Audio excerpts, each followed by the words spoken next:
Hello and welcome. Today I'm going to show you my personal ancestral dedication ritual. I've already made a video that covers Ancestral 101 topics like Ancestral Magick, Ancestral Veneration, how to communicate with your ancestors, who your ancestors are, and so on and so forth. So I will link that video in the description box below because I'm not really going to be talking about that in this video. Today I'm going to show you my personal dedication ritual that I do every year in October. I find that this time of year it is especially powerful for ancestral work, as where I live at least, things are dying and recycling back into the earth. You might ask, what is a dedication ceremony and why should you even consider doing one? Well, we're going to get into that, but first let me show you where this ritual is going to take place. I have a grove of trees in my backyard that really help me connect to my ancestors, so that's where I'll be performing the ritual today. I also have a talisman that I like to put on before entering any sort of work with my ancestors. It helps me stay connected to them. But if you don't have any sort of talisman for your ancestral magic practice, you could always use an heirloom from your family or whatever else really that helps you get connected to your ancestors. I will also be using this black crow that is made out of black onyx. This is another item that helps me stay connected to my ancestors. Let's go over the rest of the tools and ingredients that you might want to consider adding to your ritual and what I personally use. This is a double terminated amethyst that I use for casting sacred space. I will also be incorporating rose petals into my candle magic, as well as a black candle for communicating with ancestors. I have this stick that I found in the woods, literally, and I use it for grounding, so I will be using my grounding stick for grounding and centering. I will also be using an ancestor oil that I will be anointing the black candle with.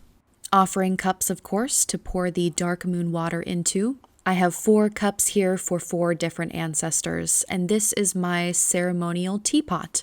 This is what I have dark moon water in, although you could use whatever type of liquid you'd like for your offerings. Common offerings include wine, whiskey, mead, you name it. Now it is time to do the ancestral dedication ceremony. I start by placing 4 cups, 4 to represent the 4 different types of ancestors that I will be working with today. And really, I'm setting up an outdoor altar with the trees because the tree roots remind me of ancestors. And I'd like to talk a little bit about why I started doing this annually and what it has really done for me with my ancestral practice, with my magical practice in general. But once I started doing this, I noticed a significantly increased amount of communication from my guides, from my ancestors. Before doing this ritual, I actually had a really hard time communicating with my ancestors. I just, for some reason, wasn't able to communicate with them. There was a wall or some sort of mental block there. So what I came up with was doing this dedication ceremony, and it has opened up the floodgates of communication, so I definitely recommend giving this a try. Here I am grounding and centering my energy with a stick that I found in the woods. You can use whatever you like here. But it's always important to ground and center your energy prior to performing any sort of magical ritual. That way your energy levels aren't tapped out by the end of the ritual and you're really maintaining a healthy balance of energy throughout the ritual. Next, it's time to cast some sacred space. I don't always cast circles or squares or any other shapes typically with my spell work, but when I'm working with ancestors or any sort of magical entities where I want to isolate who it is that I'm working with, I do like casting sacred space, especially for a more ceremonial ritual like this. So what I typically do is I typically say something along the lines of, within this circle, within this space, I call upon my guides to protect and keep me safe. All that is not welcome must leave. And then from here, I typically call in specific people that I want to work with, or if I'm just working with my guides as a whole, I just call in all of them at once. Next, it's time to fill the offering cups with the dark moon water. Again, you can use whatever liquid of choice works best for your particular ancestors. But I really like using cups and water when working with ancestors because cups and water are very indicative of emotions, at least in the tarot world.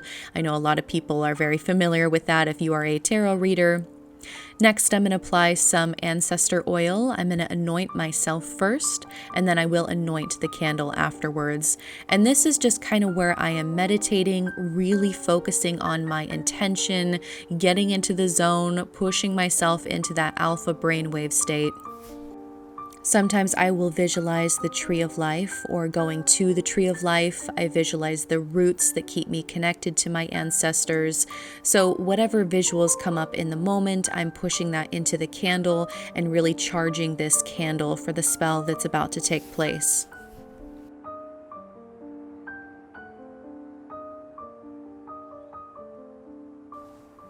It's time to light the candle and to speak to my ancestors. Through meditation and visualization, I am calling out to specific ancestors, I'm calling out to source, I'm calling out to territorial ancestors, I'm calling out to whomever it is that I want to talk to in this ritual today. And then I had the craziest thing happen. I am so glad that I caught this on camera, but I picked up my crow statue to connect with the crow for my ancestors, of course. Prior to doing this, there wasn't a single crow in my backyard. It was quiet, it was peaceful, but the moment I picked up this crow statue, I started to hear the crows roll in. They were flying in from far away, and eventually, as you'll see in the next 30 seconds or so, they started going wild during the offering process. It's so magical, such an incredible experience.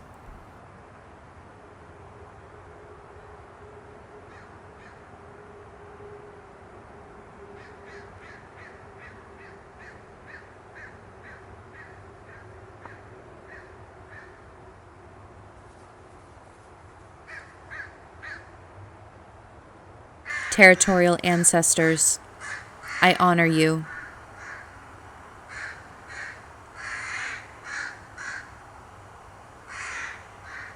Archetypal ancestors, I honor you.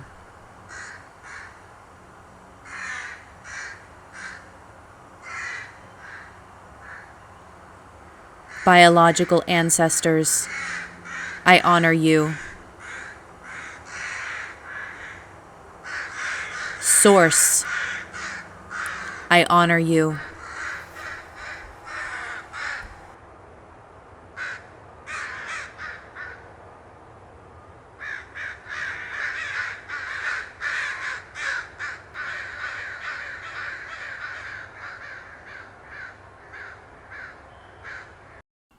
After the offering was done, the crows went silent. It went back to the peaceful place it was in my backyard. But at this point, I just kind of like to hang out, spend some time with my ancestors.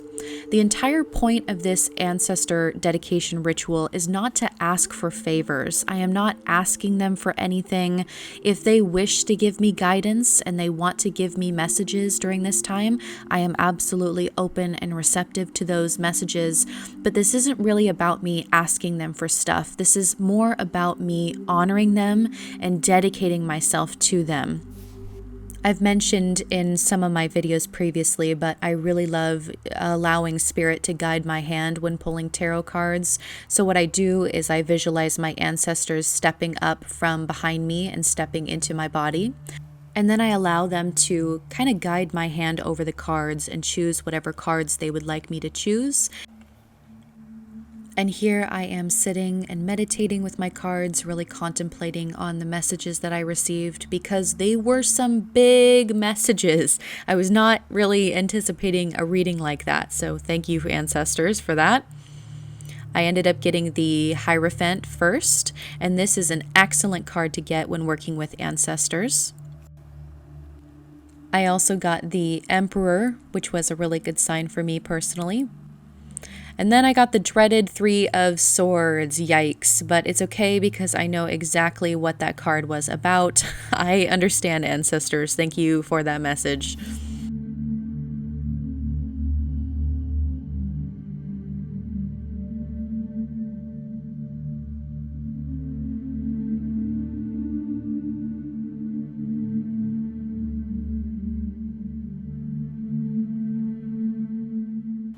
And then I finished the ritual by meditating, waiting for any messages to come through if they wish to come through, and just kind of spending time with my ancestors and really enjoying the space that I had built before taking down the sacred space.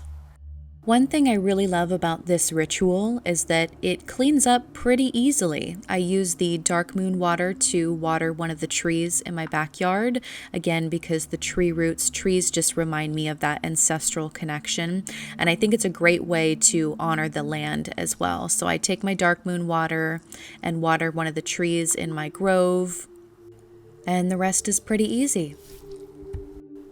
Sometimes I'll let the Ancestral Magick, the black candle, burn all the way down in one sitting, but other times I like to snuff it out and then use the candle again. So in this particular instance, I will be using this candle again and relighting it a little bit each day for the next week as I do my prayers, my meditations, my mantras, all of that.